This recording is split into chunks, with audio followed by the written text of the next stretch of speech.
আমাকে মেরো না, আমাকে মেরো না, আমাকে মেরো না। প্রেরণার আওয়াজ। প্রেরণার মনে হয় কিছু হয়েছে। প্রেরণা, কি হয়েছে তোমার? আমি কোথায়? আর কে তুমি? তুমি কি আমাকে ভুলে গেছো? আমি প্রিয়াংশী। প্রিয়াংশী? কে প্রিয়াংশী? মনে হচ্ছে প্রেরণার স্মৃতি চলে গেছে। চলো আমার সঙ্গে ক্যাম্পে চলো। বাহ, অনেক মজা হবে। এখন আমি অ্যাপেল খাবো। প্রেরণা, এটা অ্যাপেল না, এটা লেস।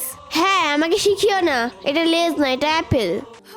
হ্যালো স্যার, প্রেরণা মাথায় ব্যথা পেয়েছে এবং ওর স্মৃতি চলে গেছে। তাড়াতাড়ি মেডিকেল টিম পাঠাও। ঠিক আছে স্যার, তাড়াতাড়ি পাঠাও। প্রেরণা!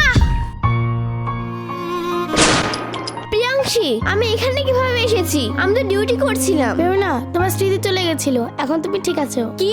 হ্যাঁ প্রিয়াংশী, তুমি আমার চুলগুলো ভালো করে কেটে দিও। হ্যাঁ, ঠিক আছে, বসো। বাহ, এটাই তোমার পারফেক্ট হেয়ার স্টাইল। আরে এটা তুমি কি করলে? আমি চুলগুলো ছোট করতে বলেছিলাম আর তুমি তো আমাকে টাকলা করে দিয়েছো। তুমি তো টাকলু হয়ে গিয়েছো। প্রেরণা, হাসা বন্ধ করো। প্রিয়াংশী পাগল হয়ে গেছে, ক্যাম্পে সবাইকে টাকলা করে দিচ্ছে। তুমি কিছু একটা করো, না হলে সবাইকে টাকলা করে দিবে। ঠিক আছে, আমি কিছু একটা করছি। প্রিয়াংশী, আমিও হেয়ার স্টাইল করবো, কিন্তু আমার একটা শর্ত আছে। কি বলো? 2 মিনিটের মধ্যে হেয়ার স্টাইল কমপ্লিট করতে হবে, নয়তো তোমাকে কাজটা ছাড়তে হবে। ঠিক আছে, বসো।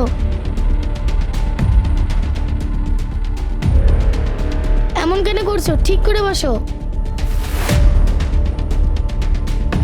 তুমি 2 মিনিটের মধ্যে আমার হেয়ার স্টাইলটা কমপ্লিট করনি, এখন তোমাকে এই কাজটা ছাড়তে হবে। এইভাবে ডিস্টার্ব করলে কিভাবে হবে? এখন থেকে আমি কারোর হেয়ার স্টাইলই করবো না।